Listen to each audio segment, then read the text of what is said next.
de la voluntad y del amor de Dios para tu vida. Te está queriendo engañar a ti. Es un aliado de Satanás, le guste o no, es un aliado de Satanás. No te dejes sorprender. A través de nuestra unión con Jesucristo en su muerte, morimos a la culpabilidad del pecado y también morimos al poder que reinaba en nuestra vida. A través de nuestra unión con Jesucristo vamos a morir al pecado.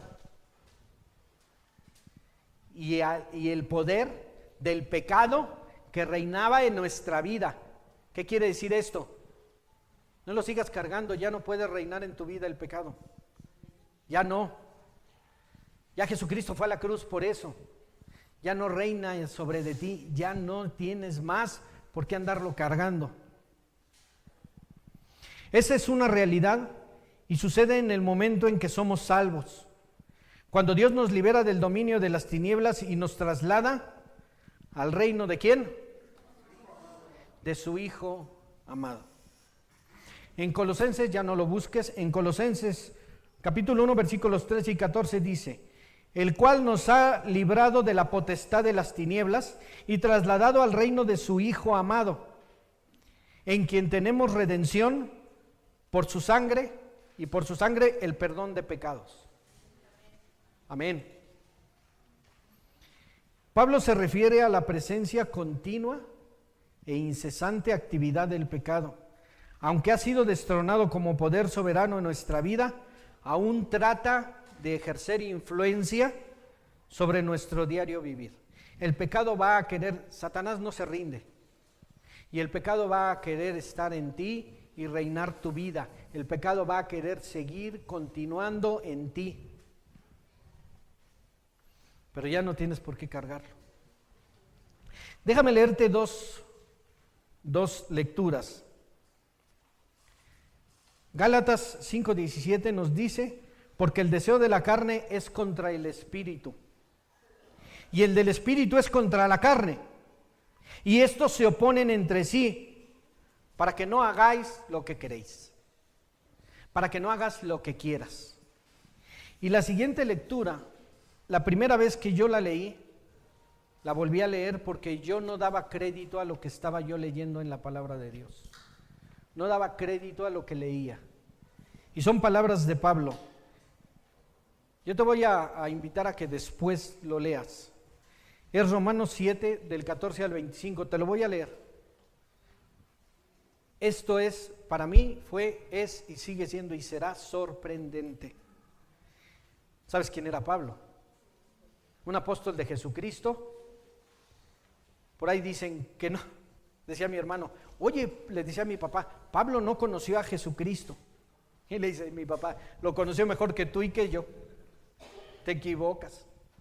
No, bueno, no anduvo con él, no anduvo con Cristo. Y se oponía a todo lo que era Cristo. Y es uno de los más importantes apóstoles. Es el hombre que más se escribe en la Biblia, en la palabra de Dios. Es decir, el Espíritu lo utilizó a pesar de ser seguidor de la iglesia de Cristo. Amén. Fíjate, dice, porque sabemos que la ley es espiritual. Pon atención. Mas yo soy carnal, vendido al pecado. Porque lo que hago no lo entiendo. Pues no hago lo que quiero, sino lo que aborrezco, eso hago. Y lo que no quiero, esto hago, apruebo que la ley es buena. De manera que ya no soy yo quien hace aquello, sino el pecado que mora en mí. Y yo sé que en mí, esto es, en mi carne, no mora el bien, porque el querer el bien está en mí, pero no el hacerlo. Porque no hago el bien que quiero, sino el mal que no quiero, eso hago. Y si hago lo que no quiero, ya no lo hago yo, sino el pecado que mora en mí. Así que queriendo hacer yo el bien, hallo esta ley, que el mal está en mí, porque según el hombre interior me deleito en la ley de Dios, pero veo otra ley en mis miembros, que se rebela contra la ley de mi mente y que me lleva cautivo a la ley del pecado que está en mis miembros.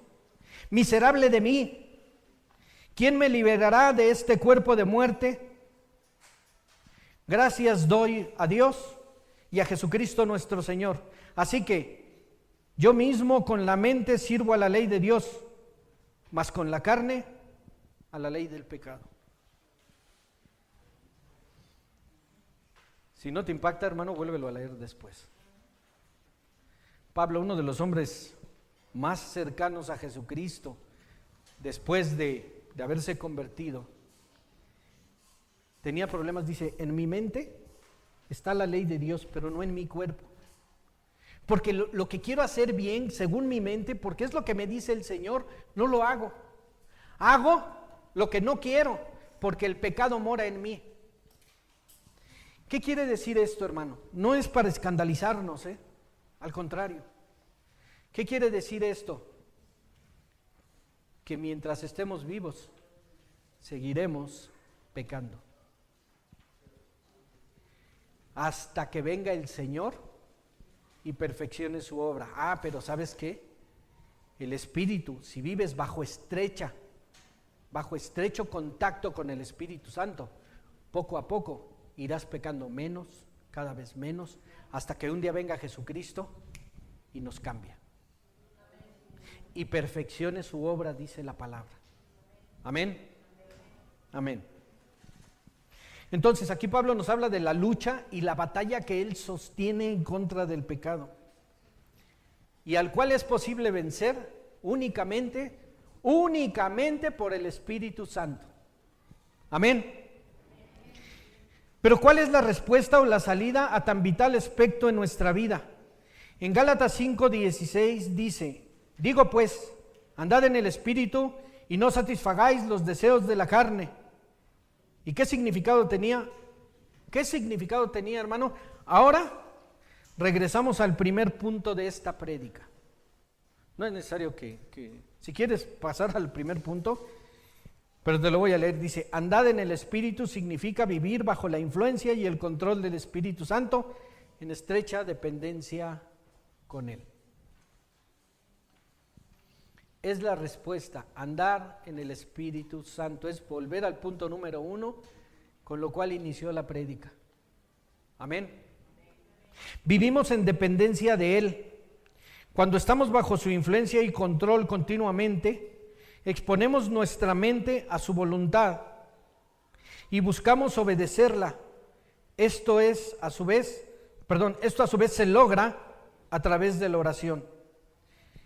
Amén. Hermanos, si rogamos sin cesar, fíjate, sin cesar, que el Señor nos ayude, y oramos duro y duro y duro, constantemente, que el Señor nos capacite y nos otorgue su poder para poder vencer el pecado. Si estamos en continua oración, lo vamos a lograr, o lo va a lograr Él en nosotros. Hermanos, sin Él no podemos nada. Sin Él no podemos nada. Y Él nos ayudará a encontrar su buena voluntad. Fíjate bien, es la buena voluntad de Dios que seas salvo y que dejes el pecado de tu vida. Somos tanto responsables como dependientes, porque somos responsables ante Dios de obedecer su palabra y hacer morir los pecados de nuestra vida, pero somos totalmente dependientes del poder del Espíritu Santo para poder lograrlo. Hermano, no pongas pretextos. Si no oras, no lo vas a lograr. Punto. Si no oras, no lo vas a lograr. Creo personalmente que nunca lograremos la perfección, pero es un progreso que va en aumento. Si con sinceridad enfrentamos los pecados sutiles, podemos confiar que Él está actuando en nosotros. En Filipenses 1:6 dice, estando persuadido de esto, que Él comenzó en vosotros la buena obra, la perfeccionará hasta el día de Jesucristo. ¿Hasta cuándo? Hasta el día de Jesucristo. La va a perfeccionar hasta que Cristo venga. Amén. Es decir, el Señor sabe y conoce perfecto. Él nos hizo, hermano. Él sabe cómo nuestra carne es débil. Él sabe cómo tendemos hacia el mal, hacia el pecado. Es la tendencia natural del hombre. Él lo sabe. Pero el estar en continuo y estrecho contacto con Él nos permite el poder librarnos de esto. Líbrate del pecado escandaloso. Líbrate de las drogas, hermanos, de reto. No hay otra manera, no la hay. No estás aquí por tu propia decisión. Estás aquí porque Dios te llamó. No hay manera de librarse de las adicciones si no es a través del Señor. No hay otra forma, no existe. Y conozco muchos, tengo muchos amigos que han dejado, mira, ya olvídate de la droga, el cigarro, dice, no vuelvo a fumar. Y 2, 3 años después vuelven a agarrar un cigarro y dicen, bueno, pues ya lo volví a agarrar y va de nuez. Si no es a través del poder del Espíritu Santo, no lo vas a lograr. Y si no oras, no lo vas a lograr. Dios Padre, Jesús su Hijo y el Espíritu Santo. Si se fijan, siempre, por ahí me dicen que es una falta de ortografía. No me importa. Dios Padre, Hijo y Espíritu Santo, siempre verás que lo pongo con mayúsculas, en negrita y subrayado. Porque Él es todo para mí. Él es todo para mí. Sin Él no soy nada. El Padre, el Hijo y el Espíritu Santo están involucrados en nuestra transformación espiritual.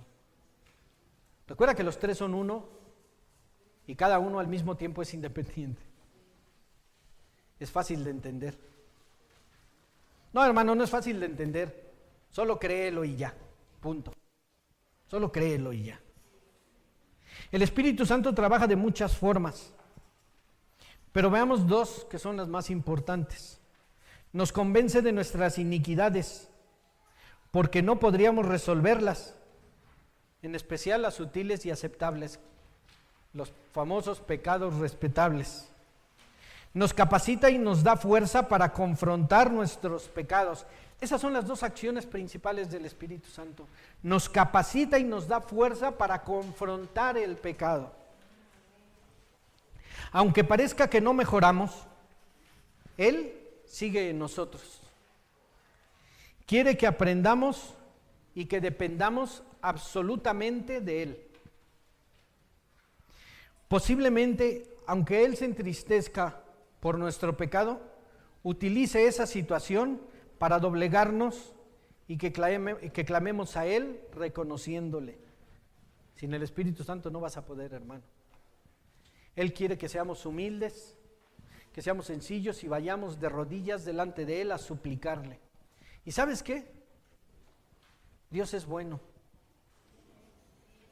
Si Dios no fuera bueno, no hubiera mandado a su Hijo a la cruz. Imagínate que van a sacrificar a tu hijo por toda la demás gente o por los pecados de tu vecino. Tu vecino es un alcohólico y que tu hijo tenga que pagar por sus pecados de él. Pues eso hizo Jesucristo, eso hizo el Padre con nosotros. Sacrificó a su Hijo. Es su buena voluntad de Dios. Dios tiene el control absoluto y soberano de todas las circunstancias que nos suceden. Ahí en Lamentaciones 3, 37 y 38 dice: ¿quién será aquel que diga que sucedió algo que el Señor no mandó? ¿De la boca del Altísimo no sale lo malo y lo bueno? De la boca de Dios sale todo. Y dice en la palabra de Dios: no se mueve la hoja del árbol sin la voluntad de Dios. Hermano, hace rato cuando estábamos en la oración de los servidores, comentábamos sobre el huracán Patricia, ¿se llama? ¿Alguien se llama Patricia? La hermana Patricia no vino hoy. ¿Será como este huracán, la hermana? Este huracán estaba determinado como el huracán más poderoso que se había formado nunca en ningún océano. El más poderoso de todos. traía vientos de 400 kilómetros por hora. Para que tú me entiendas, de aquí a León, Guanajuato, llegaba en 1 hora el viento. Era poderosísimo. Pero ¿qué crees? Dios es más poderoso. Hubo muchos cristianos clamando al Señor por este huracán. Hubo muchos cristianos clamando. ¿Tú crees que el Señor tuvo que poner su mano para detenerlo? No, hombre. Nomás lo deseó y ya. Él es todopoderoso. Él con un deseo hace las cosas. Lo único, la creación la hizo con su voz. Hágase la luz, hágase esto, ¿sí o no? Lo único que el Señor, fíjate lo que te voy a decir, se dignó hacer con sus propias manos fue al hombre. Hagamos al hombre, hagamos, y lo hizo con sus propias manos. El Señor con un deseo acabó con ese huracán. Tocó tierra y lo degradó y lo degradó y lo degradó y lo degradó y dijo, no, no vas a hacer daño. ¿Por qué? Porque no quiero, punto. Jesucristo calmó una tormenta cuando estaba arriba de una barca. Y Jesucristo iba dormido. Y los apóstoles lo despertaron porque tenían miedo de que se estaban hundiendo. Y se despierta Jesús, voltea y los ve y dice, bueno, ¿qué? Y reprende al viento y se calma y se hace, dice, y se hizo gran bonanza. Y ellos dicen, ¿quién es este cuate que hasta los vientos le hacen caso? A Dios todos le hacen caso, menos el hombre, menos el hombre. Dios tiene el control de todo, hermano. Debemos ser conformados a la imagen de Jesucristo. Debemos ser conformados a la imagen de Jesucristo. Y esto solo se logra a través de la bondad, del amor y de la presencia del Espíritu Santo en nuestra vida, únicamente. Número 2, ¿de aquí a dónde vamos? Es decir, ya sabemos cuáles son los pecados respetables. Ya vimos durante 10 semanas anteriores cuáles eran sus consecuencias y hasta cómo evitarlo. Hasta aquí hemos visto los pecados sutiles a los que hemos llamado respetables y que fueron quizás molestos. Ojalá te hayan molestado a algunos. Ojalá te hayan picado el orgullo y te haya dolido. No es venganza, hermano, porque a mí me dolieron casi todos. Cuando estaba haciendo las prédicas yo decía, Señor.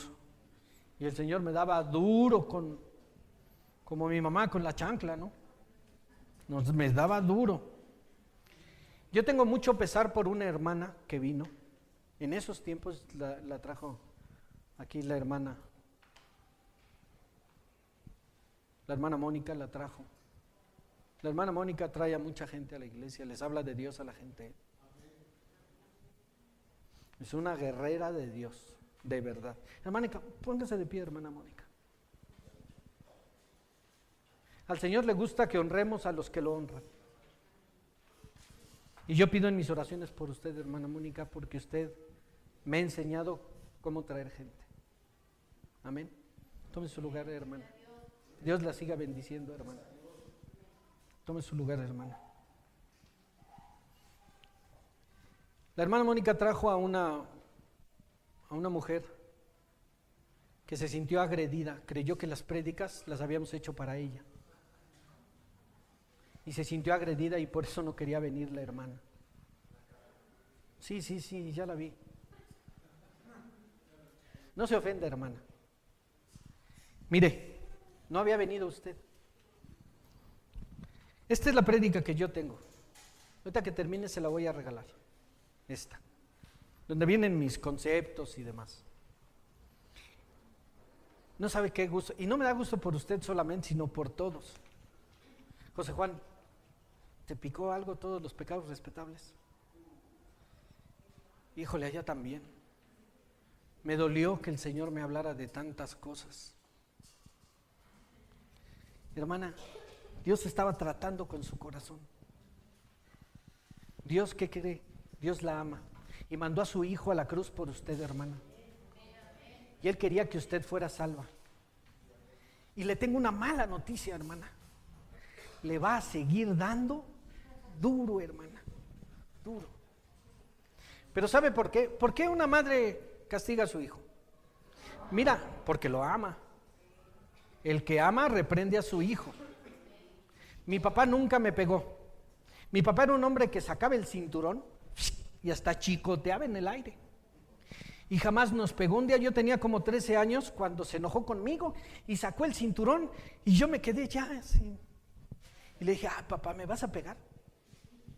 Le digo, toda la vida le tuve miedo a tu cinturón y nunca me diste un cinturonazo, papá. Se quedó mi papá así serio. Se rió y me dijo, ya no les espanta. Es la última vez que lo saqué. Y se puso su cinturón y jamás lo volvió a sacar.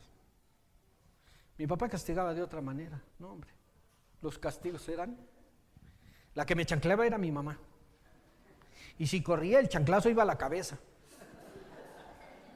¿Qué les recuerda, hermano? ¿Qué les recuerda? Pero un día le dije a mi mamá, muchas gracias por cada chanclazo que me diste, porque me enderezó. Más vale un buen golpe a tiempo. Y es bíblico, educar al hijo con la vara de corrección. Bien, continuemos. Qué bueno que está aquí, hermano. Que Dios la bendiga, hermano. Y estamos para ayudarle todos los servidores. Y para luchar con usted y para dolernos con usted también. Esto nos da esperanza porque reconocimos que hemos fallado delante del Señor. Recuerde que en 1 de Pedro 5:5 dice, Dios resiste a los soberbios, pero da gracia a los humildes. ¿Se acuerdan de aquel fariseo que dijo, gracias Señor, porque yo no soy como este pecador asqueroso? Bueno, no dijo asqueroso, pero lo pensó, te lo aseguro. No soy como este pecador, porque yo sí diezmo, porque yo soy Juan Camaney contigo, tú y yo somos cuadernos. Casi le dijo al Señor. Y el otro, arrodillado, dice, no era digno de levantar la cabeza, no quería mirar al cielo porque no era digno. Y estaba humillado, oh Señor, no se me olvidan estas palabras porque fue una prédica que dio Carmelito una vez, sé propicio a mí. Es decir, Señor, por favor, de verdad, por favor, perdóname. Y dijo Jesucristo, en verdad te digo que este salió justificado a su casa y el otro no. La humildad, hermano, la humildad. ¿Te acuerdas del hijo pródigo? Orgulloso. Oye, ya dame la lana que me toca a mí porque pues, yo me la quiero gastar en vida. De aquí a que te mueras, jefe. Se fue y se gastó todo lo que tenía. ¿Y cómo regresó? Humillado. Dice, Padre, he pecado contra el cielo y contra ti. No soy digno de que me llames tu hijo. Ni siquiera buscaba que lo reconociera o que lo perdonara. Bueno, sí que lo perdonara, pero no buscaba el volver a ser el hijo. Él lo que buscaba era ser un sirviente, porque vivía mejor que como él vivía, sus sirvientes. Tómame como tu sirviente porque no soy digno de ser tu hijo. ¿Y qué hizo el papá? Ve la imagen que hizo Dios Padre. Te abrazó y te dijo, hijo, ya regresaste. Y se emocionó contigo porque habías vuelto del pecado. Estabas perdido y Él te salvó. Ya regresaste a mí, hijo, y Dios te abraza. Ese hombre abrazó a su hijo y dijo, y traigan un anillo, el anillo de la familia, y pónganselo en el dedo y tráiganle vestidos nuevos, y le hizo una gran fiesta. Cada vez que un hombre se arrepiente, hay fiesta en el cielo, y lo dice la palabra. Más fiesta hay en el cielo por un arrepentido que por 100 que ya se arrepintieron. Así nos trata el Señor, como un verdadero Padre. ¿Por qué Dios nos perdona? Por amor y por misericordia. El amor, hermano, el amor es la respuesta de Dios a todo. Ahí viene otra cita. Había hace muchos años una canción que se llamaba, del mundo, se llamaba El amor es la respuesta. Hermano, el amor es la respuesta de Dios a tu salvación. El amor es la respuesta clara de Dios. Una mujer se acercó a Jesucristo y lloró a sus pies, arrepentida de lo que hacía. Y Jesucristo la levantó y le dijo a los que estaban con él, porque ellos murmuraban, si supiera quién es esta, ¿no? Y le dijo: por lo cual te digo, sus muchos pecados le son perdonados, porque amó mucho. Quizá era adulterio, era adulterio. Porque amó mucho, le son perdonados sus pecados. Porque amó mucho, mucho se le perdona. El amor, hermano, es la respuesta. No quiere decir que te vayas a pecar por amor, no te pases. No es lo que te estoy dando a entender.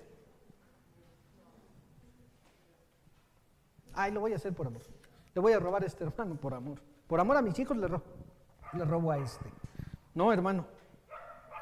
Y pon atención, hermano.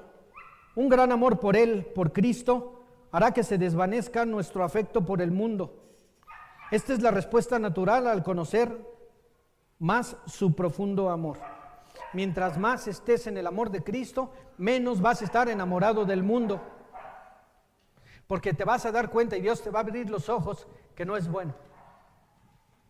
Pero no solo se trata de ser humildes, honestos y admitir los pecados, hay que enfrentarlos y resolverlos para experimentar el perdón que proviene del amor. Un pecado grande y grave sería negar los pecados sutiles o pecados respetables. Eso no significa que va a ser sencillo. La carne no se da vencida tan fácilmente, porque hemos desarrollado hábitos de pecado y por ello hemos adoptado formas pecaminosas. El pecado y la carne no se da por vencida tan fácilmente. Espero que al haber conocido y estudiado los pecados respetables o sutiles, haya orado al Señor sinceramente, que le revelara cuáles están presentes en su vida. Al repasar la lista, continúe orando, pidiendo a Dios que abra sus ojos a los que ha tolerado. ¿Ha pedido a otros que les hagan ver cuáles comete? Quizás este sería un buen momento y que le hablen con toda honestidad. Hermano, pregúntale sobre todo a los que viven cerca de ti. Yo le pregunto a las hermanas que son casadas, ¿qué tal? ¿Cómo es el marido con toda esta bola de pecados? ¿Y tú, hermana, cómo eres? ¿Por qué no le preguntas a tu esposa? Ella sabe perfectamente cómo eres y qué pecados de estos estás cometiendo. Este es un buen momento, hermano. Asegúrele que no se va a poner a la defensiva. Asegúrele que no se va a poner a la defensiva. Y guarde silencio mientras le dicen cuáles son sus pecados. No responda nada, hermano, acéptelo. Y que le digan si es un problema esporádico o es frecuente. Es que tu enojo se va a ira y tu ira se va a pecado. Te enojas demasiado, te vas a ira y es pecado. Y no es un problema de vez en cuando, es un problema de todos los días contigo. Que les digan cada cuándo se comete. O peor aún, si es una característica de tu vida. No crea, hermano, que los demás no se dan cuenta de ellos. Por supuesto que los ven y los conocen mejor que usted. Recuerde, Dios resiste a los soberbios y da gracia a los humildes. No sea soberbio con tus pecados. Sea humilde y decláralos delante del Señor. ¿Cuáles fueron estos pecados respetables? Chécalos, son un chorro. La impiedad, la ansiedad y frustración, la falta de contentamiento, la ingratitud, el orgullo, el egoísmo, la falta de dominio propio, la impaciencia e irritabilidad, la ira y sus consecuencias, el juzgar a los demás, la envidia, celos y pecados similares, los pecados de la lengua y la mundanalidad. No hay sustituto alguno para la humildad y la confesión del pecado, pues este es el primer paso para enfrentarlo. El aceptar el pecado es el primer paso para poder enfrentarlo. Una vez que lo aceptas, lo puedes enfrentar.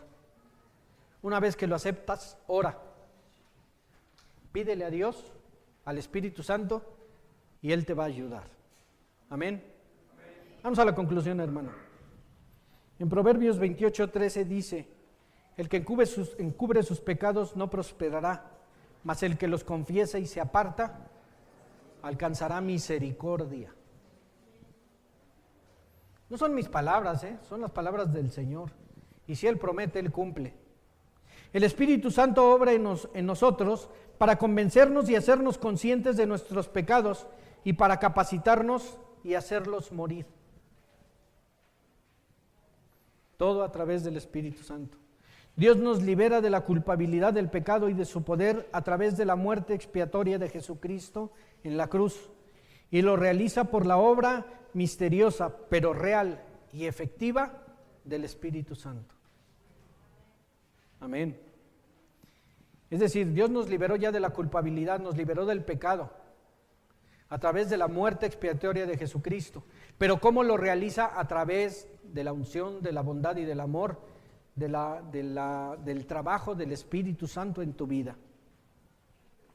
El Evangelio es un regalo vital de Dios para la salvación y para confrontar la actividad del pecado, ya que cada uno, por insignificante que parezca, es una agresión a su presencia en nosotros. Por pequeño, por insignificante que parezca un pecado, es pecado. Y es una agresión a la presencia de Dios en ti. ¿Cuál es la presencia de Dios en ti, hermano? El Espíritu Santo. Todos libramos en nuestro interior guerras contra estos pecados sutiles. Necesitamos el poder del Espíritu Santo para poder ver estos puntos ciegos. Finalmente, ¿de aquí a dónde vamos? Después de saber nuestros pecados sutiles y que ya hemos conocido por qué y para qué estamos aquí en la tierra, y en 40 días con propósito, que ya lo vimos, vamos próximamente a 50 días de fe. Es otra campaña que va a haber, hermano, 50 días de fe. Vamos a orar, hermano. Vamos a orarle un instante al Señor. Ponte de pie. Ponte de pie.